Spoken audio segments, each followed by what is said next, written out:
नमस्कार बच्चों, इस वीडियो लेक्चर में हम लोग डिस्कस करेंगे क्लास 10th के इलेक्ट्रिसिटी के बहुत इंपॉर्टेंट नोट्स। और जो ये नोट्स होंगे ये बहुत इंपॉर्टेंट होने वाले हैं आपके बोर्ड पॉइंट ऑफ व्यू से। तो चलिए फर्स्ट पार्ट इसमें देखते हैं। तो इसमें सबसे पहले जो डिफाइन किया गया है वो चार्ज डिफाइन किया गया है। चार्ज क्या होता है? Charge is a property of matter which creates an electric field around it. तो ये एक मैटर की प्रॉपर्टी है जो क्या करती है, अपने अराउंड एक इलेक्ट्रिक फील्ड को क्रिएट करती है। ठीक है, अब देखिए चार्ज में अगर आप देखेंगे तो दो तरीके के चार्जेस आपको मिलेंगे, एक नेगेटिव चार्ज मिलेगा और दूसरा क्या मिलेगा, पॉजिटिव चार्ज मिलेगा। अब नेगेटिव चार्ज को हम लोग इलेक्ट्रॉन्स भी बोल सकते हैं और पॉजिटिव चार्ज को प्रोटॉन्स भी कह सकते हैं। एसआई यूनिट की बात करी जाए तो चार्ज की एसआई यूनिट होती है कूलम, और इसको रिप्रेजेंट किससे किया जाता है? कूलम को सी से रिप्रेजेंट किया जाता है। अगर आपसे पूछा जाए चार्ज को किससे रिप्रेजेंट करते हैं तो स्मॉल क्यू से हम लोग चार्ज को रिप्रेजेंट करते हैं। प्रॉपर्टीज देखते हैं, प्रॉपर्टीज ऑफ चार्ज क्या है। तो सबसे पहली प्रॉपर्टी चार्ज की होती है charge can neither be created nor be destroyed. मतलब चार्ज को क्रिएट नहीं कर सकते, चार्ज को डिस्ट्रॉय नहीं कर सकते। चार्ज को सिर्फ क्या कर सकते हैं, एक बॉडी से दूसरी बॉडी में ट्रांसफर कर सकते हैं। नेक्स्ट प्रॉपर्टी जो दी गई है इसमें कहा गया है like charges repel each other. अब देखिए जो लाइक चार्जेस होंगे, लाइक चार्जेस का मतलब होता है अगर पहला चार्ज पॉजिटिव है तो दूसरा चार्ज भी कैसा होगा, पॉजिटिव होगा। तो ऐसे चार्जेस आपस में एक दूसरे को क्या करेंगे, रिपेल करेंगे। ठीक है, तो लाइक चार्जेस क्या करते हैं, रिपेल करते हैं। और अनलाइक चार्जेस क्या करते हैं, एक दूसरे को अट्रैक्ट करते हैं। अनलाइक का मतलब होता है अगर एक पॉजिटिव है तो दूसरा कैसा हो जाएगा, नेगेटिव हो जाएगा। तो यहाँ पे अट्रैक्शन होगा। थर्ड प्रॉपर्टी जो दी गई है this is quantization of charge. Quantization of charge का पहले आप फॉर्मूला देख लीजिए, Q is equal to n into e होता है, जहां पे n क्या होता है, n होता है नंबर ऑफ इलेक्ट्रॉन्स। ठीक है, Q is equal to N E में n is the number of electrons, और E अगर देखेंगे तो E एक इलेक्ट्रॉन पे चार्ज होता है, चार्ज ऑन वन इलेक्ट्रॉन। तो क्वांटाइजेशन ऑफ चार्ज क्या कहता है कि total charge present on a body is integral multiple of charge on one electron. अब इंटीग्रल मल्टीपल क्यों बोला, इंटीग्रल मल्टीपल इसलिए बोला क्योंकि यहां देखिए n है, और n क्या है, n एक इंटीजर है। ठीक है, n इज एन इंटीजर, इसीलिए इसको बोला गया है इंटीग्रल मल्टीपल। ठीक है, तो n क्या है, n is an integer. Next part देखते हैं। इसमें अगला जो टॉपिक है, अगला जो पार्ट है, इसमें क्या कहा गया है, तो वन कूलम चार्ज पूछा गया है कि what is one coulomb charge. तो वन कूलम चार्ज की अगर मान लीजिए आपसे डेफिनेशन पूछी जाती है तो आप लिखेंगे one coulomb is the charge contained in nearly इतने इलेक्ट्रॉन, 6.25 इंटू 10⁻18 इलेक्ट्रॉन्स में। मतलब इतने इलेक्ट्रॉन्स में जो चार्ज होता है उसको क्या कहा जाता है, वन कूलम चार्ज कहा जाता है। अब देखिए ये वन कूलम चार्ज में इतने इलेक्ट्रॉन्स कैसे आए ये जानना भी जरूरी है। तो आपको फॉर्मूला पता है Q is equal to N E. ठीक है, अब चार्ज कितना था, वन कूलम, E की वैल्यू आपको पता है 1.6 इंटू 10⁻19। आपको दोनों वैल्यूज को पुट करना है। अगर आप दोनों वैल्यूज को पुट करेंगे तो आपको n की वैल्यू मिल जाएगी Q बाई ई, जहां पे Q क्या था, Q था 1 और E क्या है 1.6 इंटू 10⁻19 है। जब आप दोनों को डिवाइड करेंगे तो आपको आंसर मिल जाएगा 6.25 इंटू 10⁻18। मतलब इतने इलेक्ट्रॉन्स में, इतने नंबर ऑफ इलेक्ट्रॉन्स में जो चार्ज होगा वो क्या कहलाएगा, वो कहलाएगा वन कूलम। नेक्स्ट टॉपिक देखते हैं, करंट है। तो करंट क्या होता है, current is the rate of flow of net charge. Net charge बोलें या चार्ज बोलें तो rate of flow of net charge बोलेंगे तो ज्यादा अच्छा रहेगा। Is called current. इसको डिनोट किससे किया जाता है, कैपिटल आई से डिनोट करते हैं। फॉर्मूला क्या हो जाता है, I is equal to Q by T हो जाता है। यूनिट की अगर बात करी जाएगी कि what is the SI unit of current, तो वो होती है एम्पियर। एम्पियर एक नाम है जिस नाम से इस यूनिट पड़ी है, और इसको रिप्रेजेंट किया जाता है एम्पियर को ए से। इसके बाद डेफिनेशन दी गई है वन एम्पियर की क्या होती है। तो वन एम्पियर की डेफिनेशन बहुत सिंपल सी है कि देखिए वन एम्पियर का मतलब हो जाएगा चार्ज को अगर हम वन कूलम ले लें, टाइम को 1 सेकेंड ले लें, यहां देखिए वन कूलम ले लिया गया और यहाँ पे 1 सेकेंड ले लिया गया। इसका मतलब वन कूलम का चार्ज अगर 1 सेकेंड में फ्लो कर रहा है तो जो करंट आई उसको कहा गया वन एम्पियर। तो देखिए लिखा भी हुआ है one coulomb of charge flows through a conductor in 1 second, then the current flowing through the conductor is said to be 1 ampere. Next देख लेते हैं चार्ज का जो करंट का फ्लो है वो किस डायरेक्शन में होता है। तो करंट का फ्लो अपोजिट डायरेक्शन में होता है किसके, फ्लो ऑफ इलेक्ट्रॉन के। मतलब अगर इलेक्ट्रॉन इधर की ओर फ्लो कर रहे हैं इस डायरेक्शन में, this is the direction of flow of electron, तो करंट उसके अपोजिट डायरेक्शन में फ्लो कर रहा होगा। ठीक है, और अगर प्रोटॉन्स माना गया इस डायरेक्शन में फ्लो कर रहे हैं तो जो करंट होगी वो भी इस डायरेक्शन में फ्लो करेगी। ठीक है, कन्वेंशनल करंट की अगर बात करी जाए तो कन्वेंशनल मतलब जो हम लोग ने माना है तो वो मान के चलते हैं कि जो करंट है वो पॉजिटिव टर्मिनल से फ्लो होती है और किधर की ओर जाती है, निगेटिव टर्मिनल में। मतलब जो फ्लो ऑफ करंट होता है वो हमेशा पॉजिटिव से निगेटिव टर्मिनल की तरफ होता है। यहाँ पे कुछ छोटी यूनिट्स देख लेते हैं करंट की क्या होती है। तो छोटी यूनिट्स हम लोग को दी गई है जैसे मिली एम्पियर, 1 मिली एम्पियर का मतलब होता है 10⁻³ एम्पियर। इसी तरीके से इसको बोलते हैं माइक्रो एम्पियर, तो 1 माइक्रो एम्पियर का मतलब होता है 10⁻⁻6 एम्पियर। इस चीज को याद रखिएगा, दिस इज -6। नेक्स्ट देख लेते हैं एम मीटर क्या होता है। तो एम मीटर एक ऐसी डिवाइस है, एक ऐसा इंस्ट्रूमेंट है जिससे हम लोग इलेक्ट्रिक करंट को मेजर करते हैं किसी सर्किट में। ठीक है, तो an instrument that is used to measure electric current in a circuit is called ammeter. अब यहाँ पे देखिए छोटी सी बात और ये कही गई है कि एम मीटर को हमेशा सीरीज में लगाया जाता है। ये बात याद रखिएगा कि ammeter is always connected in series. अब अगर इसका सिंबल पूछा जाए कि what is the symbol of ammeter, तो देखिए हम इसको बना देते हैं, थोड़ा सा गड़बड़ हो गया है। तो आपको ए बनाना है, एक सर्कल बनाना है और इस तरीके से 2 वायर बना देने हैं। एक तरफ प्लस लिख देना होता है, दूसरी तरफ माइनस लिख देना होता है। तो ये सिंबल हो जाएगा एम मीटर का। नेक्स्ट इसमें इलेक्ट्रिक सर्किट के बारे में बताया गया है कि व्हाट इज इलेक्ट्रिक सर्किट। तो it is a closed path consisting of resistor, battery along which the electric current flow। मतलब एक ऐसा क्लोज्ड पाथ होगा, क्लोज्ड और कंटिन्यूअस पाथ होगा जिसमें रेजिस्टर लगा होगा, बैटरी लगी होगी और उसमें करंट फ्लो कर रहा होगा, that is called an electric circuit. ठीक है, नेक्स्ट देखते हैं। यहाँ पे देखिए बहुत सारी बातें कही गई हैं, तो इनको हम लोग को ज्यादा समझने की जरूरत नहीं है। हम लोग अब देख लेते हैं इलेक्ट्रिक पोटेंशियल डिफरेंस। तो what is electric potential difference?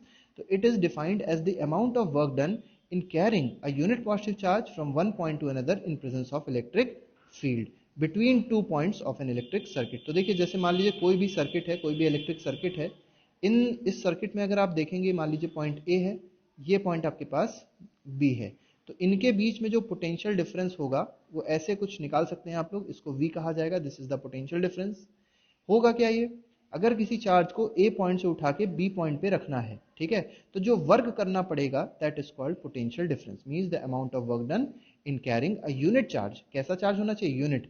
Unit का मतलब होता है 1 कूलम का चार्ज होना चाहिए। ठीक है, यूनिट चार्ज फ्रॉम 1 पॉइंट, ये फर्स्ट पॉइंट है, to another point in presence of electric field between 2 points of electric circuit. तो आपको इलेक्ट्रिक सर्किट दिखाई पड़ रहा है। इस इलेक्ट्रिक सर्किट में आपको 2 पॉइंट दिए गए हैं, तो 2 पॉइंट के बीच में हमारे पास पोटेंशियल डिफरेंस इस तरीके से मिल जाएगा। तो work done in moving a unit positive charge from 1 point two another in presence of electric field is called electric potential difference. ठीक है, अब फॉर्मूला अगर देखा जाए तो फॉर्मूला होता है V is equal to W/Q, जहां पर W क्या होता है? W होता है वर्क डन, Q क्या होता है? Q is the net charge. SI unit की अगर बात करी जाए पोटेंशियल डिफरेंस के, तो वो होती है V। V मतलब वोल्ट, इस चीज को याद रखिएगा, volt is the SI unit of potential difference. और इसको और क्या लिख सकते हैं? जूल पर कूलम भी लिख सकते हैं, ये बात भी याद रखिएगा, क्योंकि फॉर्मूले से हमको जूल पर कूलम भी मिल जाएगा। क्योंकि अब वर्क की आपको यूनिट पता है, वर्क यूनिट होती है जूल और चार्ज यूनिट क्या होती है? कूलम। तो क्या मिल गया? जूल पर कूलम मिल गया। आगे देख लेते हैं, 1 वोल्ट की डेफिनेशन पूछी गई है। तो देखिए 1 वोल्ट क्या हो जाएगा? 1 वोल्ट हो जाएगा कि अगर वर्क 1 जूल का हो रहा है, ठीक है, और चार्ज कितने कूलम का है? 1 कूलम का है, तो 1 जूल का अगर वर्क हो रहा है एक चार्ज को, 1 कूलम के चार्ज को मूव कराने में, और कहां से कहां तक? 1 point two another point move कराने में, अगर 1 जूल का काम करना पड़ा, if 1 joule of work is done to carry 1 coulomb of charge from one point to another in presence of electric field is called 1 volt, then the potential is called 1 volt। ठीक है, तो इस तरीके से हम लोग 1 वोल्ट को भी डिफाइन कर सकते हैं। नेक्स्ट हमसे कहा गया है वोल्ट मीटर क्या होता है। तो देखिए अभी हम लोग ने एम मीटर देखा था, अब हम लोग वोल्ट मीटर देख लेते हैं। तो वोल्ट मीटर एक ऐसी डिवाइस है which is used to measure potential difference. तो पोटेंशियल डिफरेंस बिटवीन 2 पॉइंट्स को मेजर करने के लिए हमने वोल्ट मीटर को यूज किया है। अब वोल्ट मीटर कैसे कनेक्ट किया जाता है? तो वोल्ट मीटर कनेक्ट किया जाता है पैरेलल में, इस चीज को याद रखिएगा। लेकिन पैरेलल में किसके साथ में? तो रेजिस्टेंस के साथ या सर्किट के साथ पैरेलल में हम लोग वोल्ट मीटर को कनेक्ट करते हैं। इसके बाद बात करी गई है सिंबल्स की। देखिए सिंबल्स बहुत इंपॉर्टेंट है, हर तरीके के क्वेश्चन सिंबल से पूछे जाते हैं। तो पहला सिंबल हम लोग देख सकते हैं इलेक्ट्रिक सेल का। तो सेल का सिंबल आप लोग देख लीजिए, इस तरीके से हम लोग सेल का सिंबल बना लेंगे। इसमें बच्चे गलती क्या करते हैं कि इस प्लस और माइनस को भूल जाते हैं, तो इसको आपको भूलना नहीं है। बैटरी का सिंबल देख लीजिए, तो जब कई सारे सेल्स कंबाइन करते हैं, 1 2 3 और 4 सेल्स हैं यहाँ पे, तो सेल का कॉम्बिनेशन कहलाता है बैटरी। इसमें भी देखिए 2 आपको, एक प्लस इधर मिल गया और दूसरा माइनस इधर की ओर मिल गया। ठीक है, ये आपके पास स्विच है। अब स्विच देखिए ये ओपन है और ये भी ओपन स्विच है। ठीक है, इसको की भी कह सकते हैं, इसको जैसे ये देखा जाए तो ये की होता है, और ये किसका सिंबल है? This is the symbol off switch. इसी तरीके से और दोनों ओपन थे, ओपन मतलब इसमें करंट अभी फ्लो नहीं करेगी, current flow will be 0 in both the cases.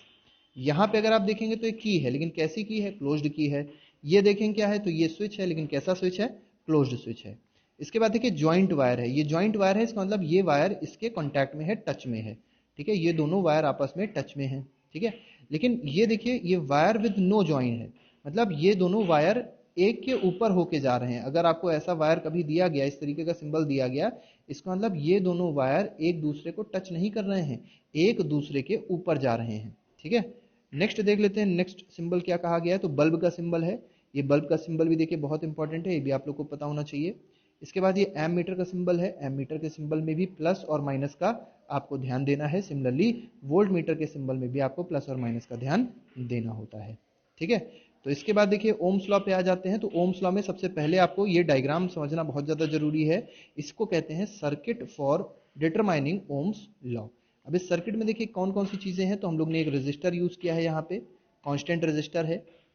यहाँ पे हम लोग ने एक वोल्ट मीटर लगाया, ये एक एम मीटर लगाया है सीरीज में, और यहाँ पे हमने लगाया एक रियोस्टैट, और ये देख सकते हैं एक बैटरी लगी है, और यहाँ पे देख सकते हैं एक की लगी हुई है, ठीक है। तो इस तरीके से हमारे पास सिंबल सर्किट बन जाएगा। अब देखिए कहता क्या है, ये किस चीज़ के लिए यूज होता है ओम्स लॉ। ओम्स लॉ ने क्या बताया, तो ओम्स लॉ ने रिलेशनशिप बताई, किसमें किसमें, करंट में और पोटेंशियल डिफरेंस में। किसके अक्रॉस, तो इस रजिस्टर के अक्रॉस जो पोटेंशियल आ रहा है और जो करंट आ रहा है, दोनों में रिलेशनशिप हम लोग को कौन देता है, ओम्स लॉ देता है। अच्छा ग्राफ देख लीजिए कैसा बनता है पोटेंशियल डिफरेंस और करंट में। तो हम लोग ने वाई एक्सिस पे पोटेंशियल डिफरेंस ले लिया, एक्स एक्सिस पे करंट ले लिया एम्पियर में, तो जो ग्राफ बनता है वो कुछ इस तरीके से स्ट्रेट लाइन बन जाती है। इस स्ट्रेट लाइन में आपको याद रखना है कि ये कहाँ से स्टार्ट होती है, ओरिजिन से स्टार्ट होती है, जो ये डिनोट करता है कि at current, if current is equal to zero, अगर करंट जीरो है तो पोटेंशियल डिफरेंस भी क्या हो जाएगा, जीरो हो जाएगा, ठीक है। आगे बढ़ते हैं। अब यहाँ पे देखिए ये आपको एक कुछ और सिंबल दिए गए हैं, जैसे ये जो सिंबल है ये रेजिस्टेंस का सिंबल है, कांस्टेंट रेजिस्टेंस का। ये जो सिंबल होता है ये रियोस्टैट का होता है। ये जो सिंबल होता है ये वेरिएबल रेजिस्टेंस का सिंबल होता है। आपको रियोस्टैट का फंक्शन भी पता होना चाहिए। जो रियोस्टैट है इसका फंक्शन क्या है, अगर आप इस ओम्स लॉ के सर्किट को देखेंगे तो इस ओम्स लॉ के सर्किट में आपको रियोस्टैट क्यों दिया गया, तो रियोस्टैट इसलिए दिया है कि आप इस सर्किट में करंट की वैल्यूज को कंटिन्यूअसली चेंज कर सकें, जिससे आपको कम से कम 3 रीडिंग्स ऑब्टेन हो जाएं, ठीक है। तो करंट को चेंज करने के लिए सर्किट में हम लोग रियोस्टैट को यूज करते हैं, ठीक है। आगे बढ़ते हैं, आगे देखते हैं क्या है। तो ओम्स लॉ देखिए कहा गया है, ओम्स लॉ क्या होता है, ही stated that at constant temperature. ये समझना बहुत ज़्यादा जरूरी है कि जो ओम्स लॉ की बात होती है वो कांस्टेंट टेम्परेचर में बात होती है। Electric current flowing through the conductor is directly proportional to the potential difference across its ends. मतलब जो रेजिस्टर लगा था, जो कंडक्टर लगा था, उस पर जो करंट फ्लो हो रही है वो डायरेक्टली प्रोपोर्शनल है किसके, पोटेंशियल डिफरेंस के। तो हम लोग इसमें ये भी कह सकते हैं V is directly proportional to I। अब ये डायरेक्टली प्रोपोर्शनल साइन है, ऐसे बनाया जाता है डायरेक्टली प्रोपोर्शनल का साइन, ठीक है।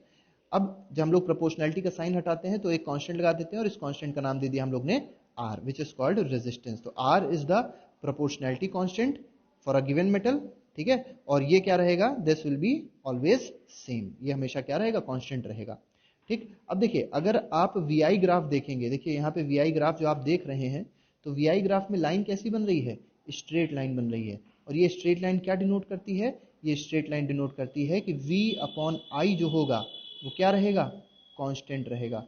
मतलब जो स्लोप है, ठीक है, जो स्लोप है VI की, VI ग्राफ की, वो कांस्टेंट है। और वो स्लोप क्या कहलाती है, VI ग्राफ में जो स्लोप होती है दैट इज कॉल्ड रेजिस्टेंस। क्या कहलाएगी वो, रेजिस्टेंस कहलाएगी।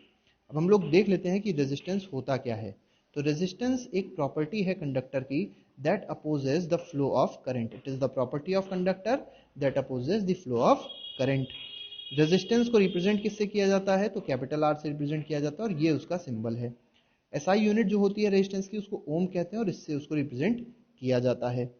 1 ओम की डेफिनेशन अगर आप देखेंगे तो इससे आप डेफिनेशन 1 ओम की देख सकते हैं, V is equal to I R वाले फॉर्मूले से। देखिए अगर V is equal to I R वाला फॉर्मूला है तो R की वैल्यू 1 कब होगी, R की वैल्यू 1 तब होगी जब पोटेंशियल डिफरेंस 1 हो जाए और करंट 1 हो जाए, ठीक है। तो देखिए इसमें कहा गया है the resistance of a conductor is said to be 1 ohm when potential difference across the conductor is 1 volt. मतलब पोटेंशियल डिफरेंस क्या हो गया, 1 वोल्ट हो गया, and current flowing through it is 1 ampere. तो करंट भी क्या हो गई, 1 एम्पियर हो गई।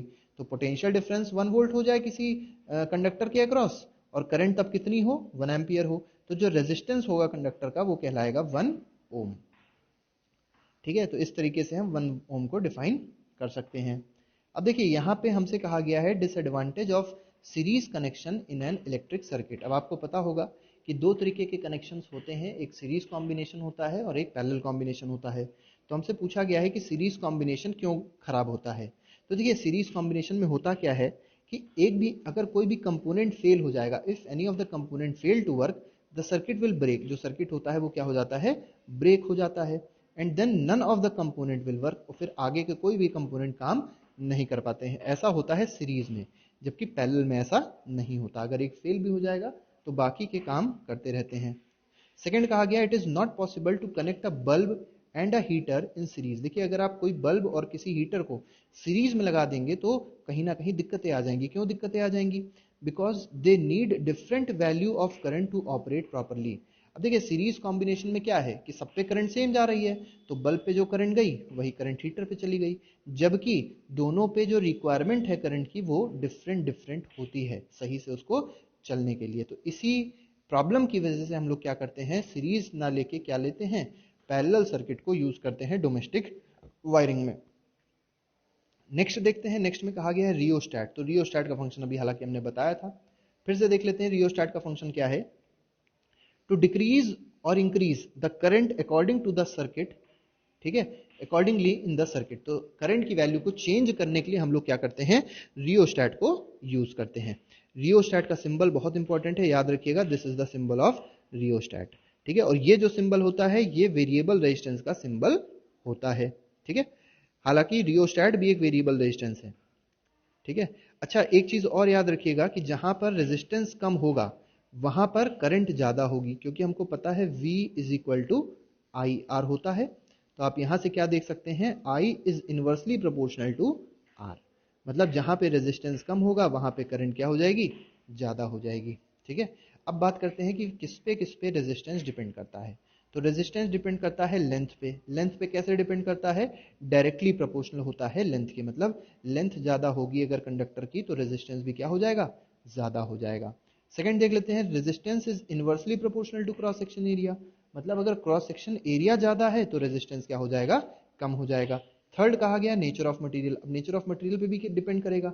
अगर मान लीजिए वो अच्छा कंडक्टर है तो उसका रेजिस्टेंस कम होगा, अगर वो इंसुलेटर है तो उसका रेजिस्टेंस बहुत ही ज्यादा होगा। ठीक है, नेक्स्ट इसमें कहा गया है टेम्परेचर। अब टेम्परेचर के साथ कैसे डिपेंड करता है ये भी याद रखिएगा कि रेजिस्टेंस जो होता है वो इंक्रीज करता है। कैसे, अगर टेम्परेचर इंक्रीज कर रहा है तो अगर टेम्परेचर इंक्रीज करेगा तो रेजिस्टेंस इंक्रीज हो जाएगा, और टेम्परेचर अगर कम करेंगे तो रेजिस्टेंस कम भी हो जाएगा। ठीक है, अब यहाँ पे देखिए हम लोग ने क्या किया, फॉर्मूले को थोड़ा सा आगे बढ़ाया, R directly proportional to L किया, R inversely proportional to cross section area किया, दोनों को कंबाइन किया तो R directly proportional to L by A आ गया।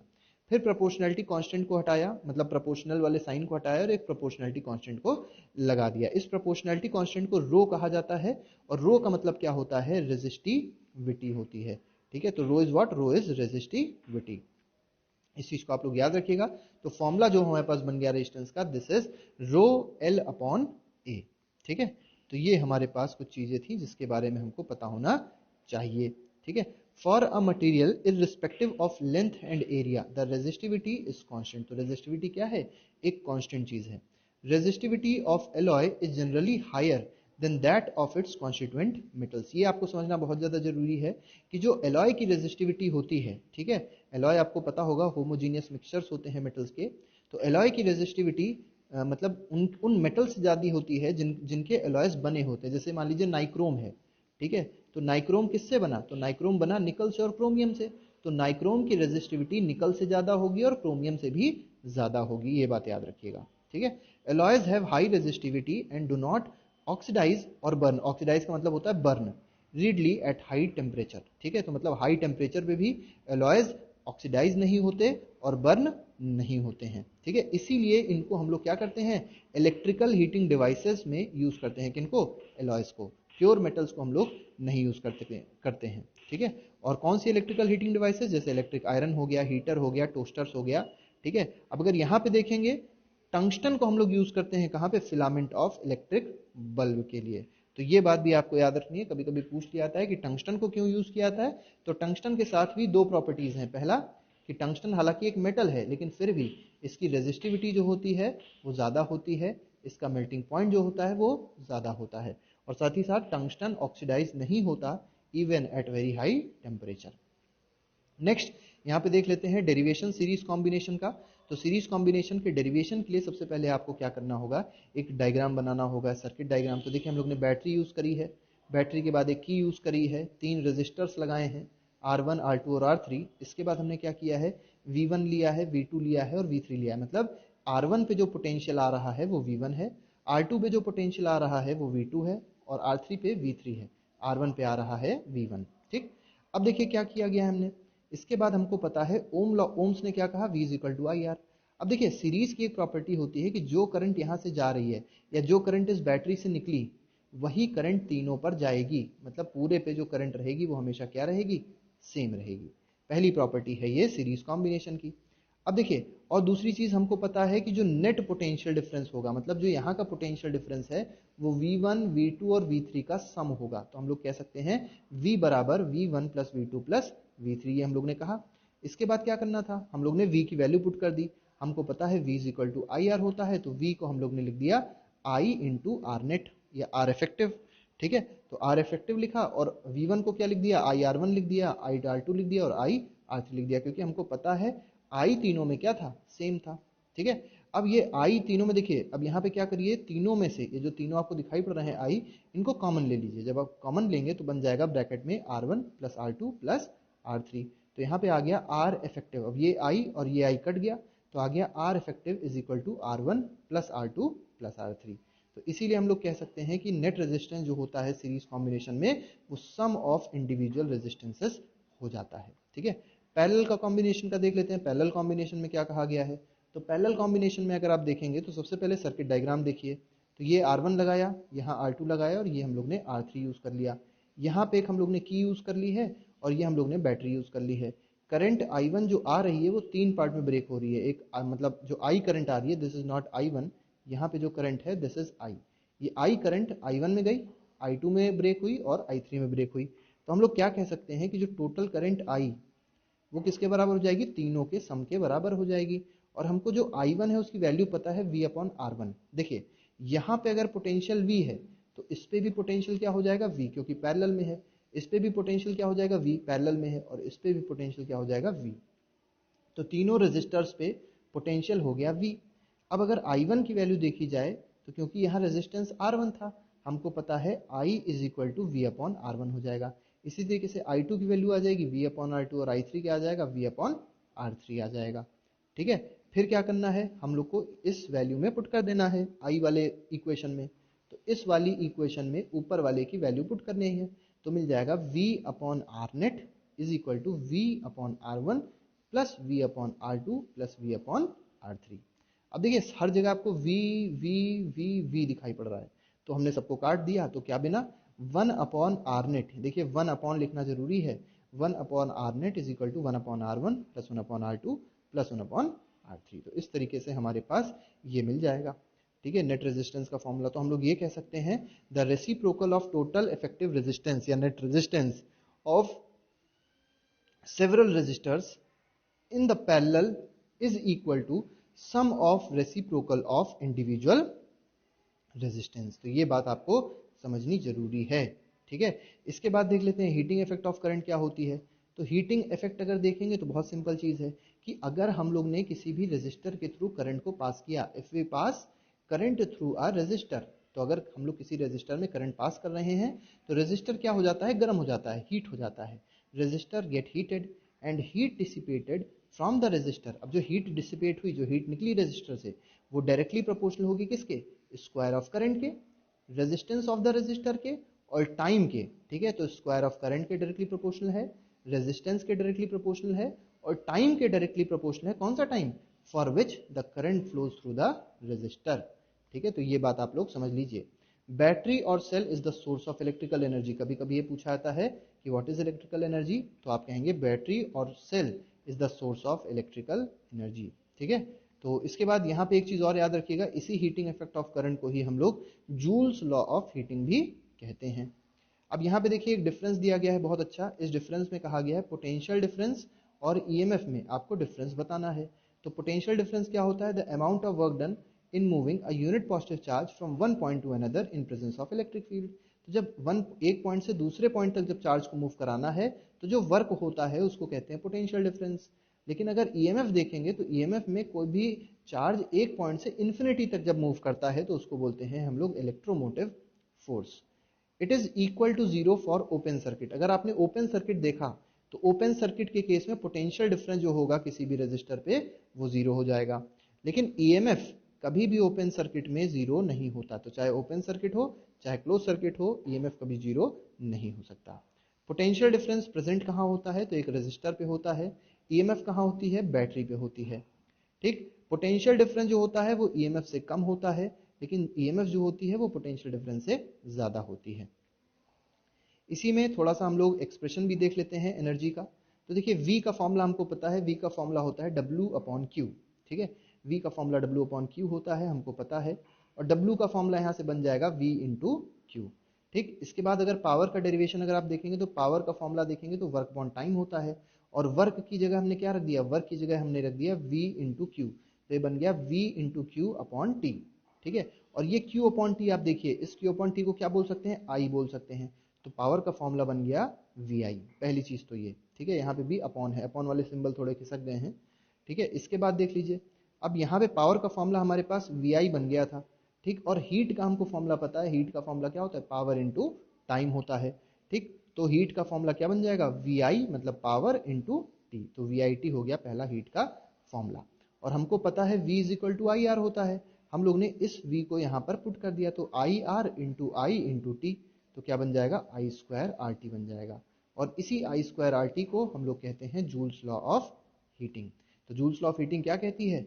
जूल्स लॉ ऑफ हीटिंग बहुत सिंपल सी बात कहती है, it stated, the law stated that heat produced in a resistor when current is pass through it is directly proportional to square of current, directly proportional to resistance and directly proportional to time for which the current flows through with the resistor. So this is called Joule's law of heating. अब application अगर आप देखेंगे joules law of heating की तो भी बहुत simple सी हैं। जैसे इसको हम लोग कहाँ यूज कर रहे हैं? इलेक्ट्रिक आयरन में यूज कर रहे हैं, टोस्टर में यूज कर रहे हैं, हीटर में यूज कर रहे हैं। ठीक है, बल्ब में भी यूज होता है। ठीक है, टू प्रोड्यूस लाइट। फिलामेंट अगर देखा जाए, filament of bulb is made up of tungsten, क्योंकि टंगस्टन के पास हाई मेल्टिंग पॉइंट भी होता है। ये भी आपको याद रखना, मेल्टिंग पॉइंट क्या होता है टंगस्टन का? 3380 degree Celsius. This filament can retain as much as heat generated. देखिए कितना ज्यादा टेम्परेचर भी आ जाए तो ये क्या कर सकता है? उसको रिटेन कर सकता है, मतलब फिलामेंट टूटेगा नहीं। Next is it is used in fuse. अब फ्यूज में भी अगर आप देखेंगे, फ्यूज क्या होता है? Fuse is a safety device that protects the circuit and appliances by stopping the flow of high current. कभी कभी क्या होता है कि हमारे वायरिंग में बहुत ज्यादा करंट आ जाता है डोमेस्टिक सप्लाई में, तो उस करंट को बहुत ज्यादा अप्लायंस पे ना करंट वो चला जाए तो क्या करता है? फ्यूज पहले ही सर्किट को स्टॉप कर देता है। पहले फ्यूज ब्रेक हो जाएगा, फ्यूज क्या करेगा? आगे सर्किट को ब्रेक कर देगा, सर्किट को ओपन कर देगा। और जब सर्किट ओपन कर देगा तो आगे की जो अप्लायंसेज होंगे वो खराब नहीं होंगे।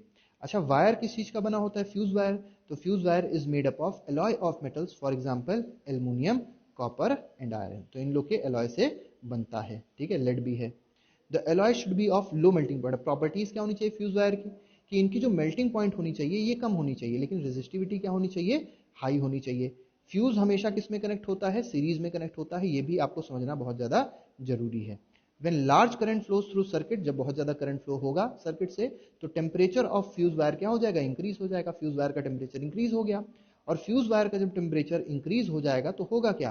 कि फ्यूज वायर मेल्ट हो जाएगा और सर्किट को क्या कर देगा? ओपन कर देगा या ब्रेक कर देगा। फ्यूज वायर अगर आप देखते हैं तो अलग अलग रेटिंग के आपको मिलेंगे, जैसे 1 एम्पियर का मिलेगा, 2 एम्पियर का मिलेगा, 3, 5 और 10 एम्पियर के आपको फ्यूजेस मिलते हैं। ठीक है, इलेक्ट्रिक पावर देख लेते हैं क्या होता है। तो इलेक्ट्रिक पावर होता है the rate of doing work is called electric power. ठीक है, या ये भी कह सकते हैं rate of change of electrical energy dissipated और consumed is called electric power. ठीक है, electric circuit, in an electric circuit. Power का फॉर्मूला अगर आप देखेंगे तो पावर का फॉर्मूला पहला हो गया VI। अब अगर V की वैल्यू IR पुट कर दें तो फॉर्मूला बन जाएगा I स्क्वायर R, और I की जगह अगर V अपॉन R पुट कर दें तो फॉर्मूला बन जाएगा V स्क्वायर अपॉन R। ठीक है, एसआई यूनिट की बात करी गई है तो इलेक्ट्रिकल एनर्जी के एसआई, पावर की एसआई यूनिट हो जाएगी वॉट। 1 वॉट को डिफाइन किया गया है, तो 1 वॉट को डिफाइन करने के लिए हम लोग ये देख सकते हैं पावर कंज्यूम बाय डिवाइस, देखिए power consume by device when 1 ampere of current passes through it at a potential difference of 1 volt. मतलब हम लोग ने इसको 1 वॉट को ऐसे डिफाइन किया है 1 वोल्ट इंटू 1 एम्पियर से।